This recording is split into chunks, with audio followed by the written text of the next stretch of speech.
자, 여러분들, 강한 무기를 만들기 위해서 무엇을 해야 할까요? 강한 무기를 만들기 위해서는 강한 에너지를 필요로 하게 됩니다. 따라서 무기는 총 두 가지의 방식으로 발전해 왔습니다. 더 큰 에너지를 가진 물질을 더 빠른 속도로 보내는 것이죠. 초기에 인류가 돌을 손으로 던지는 것이 무기에 불과했다면 현재의 인류는 로켓에다가 핵탄두를 실어서 다른 나라에 보내고 있죠. 그 시기에 가장 강력한 무기는 그 시기에 가장 강력한 에너지원을 사용해왔고, 아이러니하게도 그 무기에 사용된 에너지원이 인간에게 도움이 되기도 했습니다. 그 대표적인 예시가 바로 원자력 발전소이죠. 핵 분열이라는 아주 강력한 에너지를 이용해서 무기를 만들 수도 있지만 그 반응을 천천히 이용한다면 원자력 발전소에서처럼 전기를 얻어낼 수 있습니다. 그렇다면 21세기에 가장 강력한 에너지를 가지고 있는 무기는 무엇일까요? 똑같이 핵무기입니다. 그러나 수소폭탄이죠. 수소폭탄은 기존의 핵무기와 다르게 핵분열과 핵융합 두 가지를 모두 이용합니다. 핵분열은 무엇이고 핵융합은 무엇일까요? 핵분열은 우라늄과 같이 무거운 원자를 비슷한 질량의 두 개의 원자 핵으로 쪼개는 것을 의미합니다. 반면에 핵융합은 수소와 같이 가벼운 원자핵 두 개를 높은 온도와 높은 압력에서 빠른 속도로 부딪혀 상대적으로 무거운 원자핵을 만드는 것을 의미하죠. 핵융합은 우리가 흔히 아는 태양에서 일어나는 과정과 비슷합니다. 그렇다면 거기서 에너지는 왜 방출되는 것일까요? 핵분열과 핵융합이 일어나게 되면 원자의 종류가 바뀌게 됩니다. 원자의 종류가 바뀌면서 약간의 질량의 손실이 발생하게 되는데요. 그때 아인슈타인 박사님이 만든 E는 mc제곱이라는 공식을 통해서 에너지가 방출되게 됩니다. 여기서 재미있는 점은 우라늄 같은 핵분열이 일어나는 것과 그리고 수소에서 핵융합이 일어나는 것이 상대적으로 크기 차이는 엄청난데, 우라늄에서 핵분열이 일어날 때 방출되는 에너지를 1이라고 한다면 수소 원자핵 두 개가 만나서 융합됐을 때 방출된 에너지는 4입니다. 그렇다면 같은 질량 대비 폭발력의 차이를 측정해보면 어떻게 될까요? 핵융합이 핵분열보다 약 450배 더 강한 폭발력을 가지게 됩니다. 이렇게 강한 에너지를 이용해서 과학자들은 수소폭탄을 만들었습니다. 그리고 지금은 수소폭탄뿐만 아니라 그 에너지를 이용해 인공태양이라는 별명을 갖고 있는 핵융합 발전소를 개발하기 시작했죠. 핵융합 발전소는 수소를 원료로 이용하기 때문에 상대적으로 굉장히 저렴하고 그리고 방사능 물질에 대한 위험이 없습니다. 하지만 인공태양이라는 별명을 가지고 있다시피 1억 도 이상의 온도를 유지시키는 것이 핵융합 발전소의 가장 중요한 키포인트로 작용하고 있습니다. 2018년도까지만 해도 전 세계 그 어느 나라도 1억 도에 도달하지 못했습니다. 하지만 2019년도 3월 대한민국에서 세계 최초로 1억 도의 온도를 1.5초 동안 유지하는 데 성공했습니다. 머지않은 미래 대한민국에 태양과 인공태양 두 개의 태양이 뜨는 날이 왔으면 좋겠습니다. 감사합니다. 안녕하세요. 저는 오늘 지구온난화의 주범은 누구인가를 주제로 발표할 안소연입니다. 여러분은 지구온난화의 주범이 누구라고 생각하시나요? 여러분은 이 CO2를 바로 첫 번째로 떠올리실 것입니다. 그런데 이 CO2는 지구 대기에서 아주 적은 비율로 차지하고 있습니다. 어떻게 이렇게 적은 비율로 차지하는 CO2가 우리는 지구온난화를 대표하는 주범인 원인이라고 이야기할 수 있는 것일까요? 오히려 이 N2, 78%를 차지하는 이 N2가 지구온난화를 대표하는 주범이라고 이야기할 수는 없을까요? CO2와 N2의 차이점은 무엇이길래 CO2가 지구온난화를 대표하는 온실가스가 되는 것일까요? 지금부터 그 차이에 대해서 알아보도록 하겠습니다. 먼저 지구로 들어오는 빛이 있고 나가는 빛이 있습니다. 지구로 들어오는 빛은 짧은 파장, 지구로 나가는 빛은 긴 파장입니다. 이렇게 들어오고 나가는 것이 원활히 이루어져야 지구의 온도가 일정하게 유지된다고 이야기할 수가 있겠죠. 그런데 여기서 온실가스는 지구로 나가는 긴 파장의 빛을 흡수시켜서 지구 대기에 남아있게 합니다. 그럼 자연스레 지구의 온도는 증가하게 되겠죠. 바로 여기서 여러분, 온실가스가 긴 파장의 빛을 흡수한다라고 했죠. 그러면 이 두 분자 중에서 긴 파장의 빛을 누가 흡수하는지를 측정해서 여러분께 보여드리면 됩니다. 그러면 이 둘 중에서 누가 온실가스인지를 이야기할 수 있는 것이 되겠죠. 그런데 여기서 측정 도구로 IR 스펙트럼이라는 것을 사용을 합니다. 여기서 IR 스펙트럼이란 이 어떤 분자의 긴 파장의 빛을 조사를 시켜서 이 두 분자의 만약에 진동 상태가 변화를 한다면 IR IR 스펙트럼에 기록이 되는데요. 이렇게 기록이 된다면 이 분자는 긴파장의 빛을 흡수하는 것이다 라고 이야기할 수 있겠죠. 그렇다면 여기서 진동 상태가 변화해야 되기 때문에 이 두 분자의 진동 모드를 살펴보겠습니다. 먼저 N2 살펴보죠. N2는 진동 모드가 이렇게 단순한 용수철 진동입니다. 그쵸? 이렇게 대칭 진동을 하기 때문에 진동 상태가 변화한다고 이야기할 수는 없을 것입니다. 그에 반면 CO2를 보겠습니다. CO2의 경우 진동 모드는 N2와 마찬가지로 이러한 단순한 대칭 진동이 있을 수 있겠죠. 하지만 CO2는 삼원자 분자이기 때문에 이러한 진동이나 여기 늘어나는데 동시에 여긴 줄어드는 이러한 비대칭 진동이 생기게 됩니다. 따라서 CO2는 진동 상태가 변화한다고 이야기할 수 있고 따라서 IR 스펙트럼에 측정이 되게 됩니다. 그러니까 당연히 CO2는 지구온난화의 주범이 되는 온실가스, 긴파장의 빛을 흡수하는 기체라고 이야기할 수 있겠죠. 안타깝게도 우리가 CO2를 계속해서 만들어내면서 지구를 아프게 하고 있는 것은 사실입니다.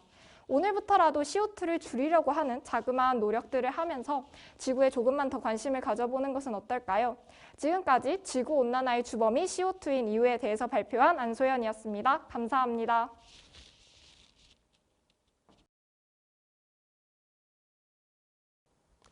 안녕하세요. 이번 페임랩 세션에서 발표하게 된 19학번 이은규입니다. 저는 오늘 유전자 중복과 세상을 보는 눈이라는 주제로 발표를 진행하겠습니다. 우리 핵 속 유전자는 분열을 통해 자기 자신을 2배로 늘립니다. 지난주 막대과자의 날이 있었으니 저는 오늘 막대과자를 예시로 들어보겠습니다. 이 막대과자를 유전자라고 할 때 우리의 유전자는 분열 과정에서 자신의 수를 2배로 늘립니다. 그런데 때로는 이 과정에서 알 수 없는 오류가 생겨 유전자의 사본은 2배가 아닌 3배 혹은 4배가 되는 일도 발생합니다. 이렇듯 한 염색체 위에서 유전자 사본이 2개 이상 발생될 때 우리는 이를 중복이라고 부릅니다. 그런데 이 막대과자의 사본이 모두 오리지널 맛만 있다면 우리는 한 가지 맛밖에 즐길 수 없겠죠? 때문에 이 유전자의 중복이 발생할 때 사본에는 약간의 유전적 변화가 생깁니다.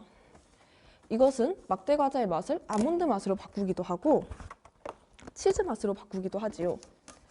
이렇듯 유전자 중복은 사본의 유전적 다양성을 매우 다양하게 만듭니다. 그럼 이러한 중복은 우리 삶에 어떤 영향을 미쳤을까요? 이것은 아주 오랜 옛날 우리의 조상님들이 바라보았던 세상입니다. 보다시피 녹색과 빨간색의 구분이 잘 되지 않는데요. 이때는 우리가 사용한 색소 유전자는 2종류뿐이었습니다.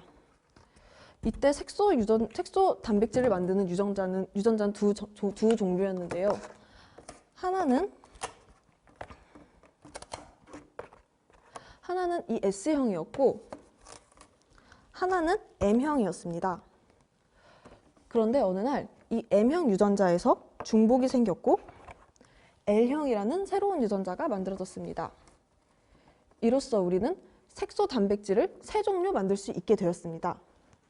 그 결과로 바라본 세상은 바로 이것입니다. 녹색과 빨간색의 구분이 확실히 되시나요? 인간을 포함한 영장류의 조상들은 이렇듯 녹색과 빨간색을 구분할 수 있는 기능을 중복을 통해 얻었습니다. 이것은 열매를 따먹을 때 더 잘 익은 과일을 더 잘 구분할 수 있게 해줌으로써 개체의 생존을 유리하게 해주었고 더 나아가 종의 진화에도 기인했죠. 아주 작은 유전자의 변화가 이렇게 커다랗게 우리가 보는 세상을 바꾸었다는 것이 매우 놀랍지 않나요? 오늘 저의 발표는 여기까지입니다. 들어주셔서 감사합니다.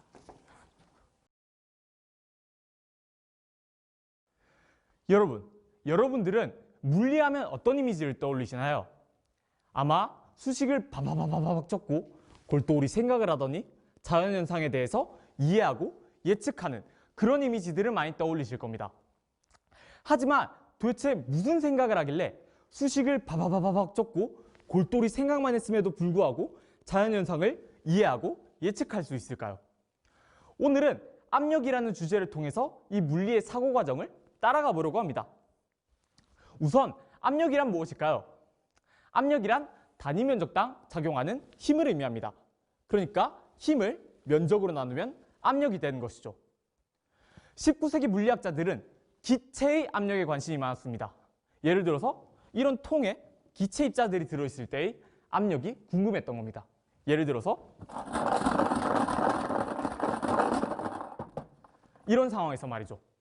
물론 압력이 힘 나누기 면적하면 계산할 수는 있으나 상황 자체가 보셨듯이 너무 복잡하기 때문에 이 힘들을 일일이 계산할 수가 없습니다. 너무 복잡해요.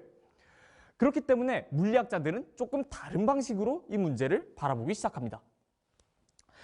압력이란 힘 나누기 면적이기도 하지만 에너지 나누기 부피로도 계산할 수 있다는 사실을 깨닫게 된 겁니다. 그러면 부피야 뭐 쉽게 계산할 수 있을 거고 이 통 안에 들어있는 기체들의 에너지를 계산하는 것이 관건이 되겠죠. 하지만 통 안에서 빠르게 움직이는 기체들은 에너지가 높을 거고 느리게 움직이는 기체들은 에너지가 낮을 것입니다. 그럼 이 에너지를 어떻게 다 계산을 할 수 있을까요? 물리학자들은 여기서 통계의 힘을 조금 빌려옵니다. 통계의 힘을 빌려서 수식을 바바바바바박 적었더니 어떤 것을 알아냈냐? 통 안에서 빠르게 움직이는 친구들의 비율과 느리게 움직이는 친구들의 비율을 알아낸 겁니다. 그렇다면 빠르게 움직이는 친구들의 에너지, 그리고 빠르게 움직이는 친구들의 비율, 그리고 느리게 움직이는 친구들의 에너지와 느리게 움직이는 친구들의 비율을 통계 처리하게 되면 이 통 안에 들어있는 기체의 에너지들을 평균 낼 수 있는 것이죠. 그러면 그렇게 계산한 에너지와 이 통의 부피를 나눠주게 되면 에너지 나누기 부피 하면 압력을 계산할 수 있게 됩니다.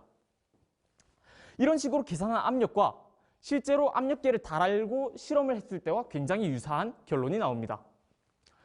그렇기 때문에 물리학자들은 수식을 바바바박 적고 생각만 했음에도 불구하고 기체의 압력을 예측하게 된 겁니다. 물리학자들은 이런 식으로 생각하고 수식으로서 논리를 전개해 나가며 실험으로서 자신의 결과를 검증하기 때문에 이런 식으로 물리학을 발전시켜 나갈 수 있었던 겁니다. 발표는 여기까지 하도록 하겠습니다. 감사합니다.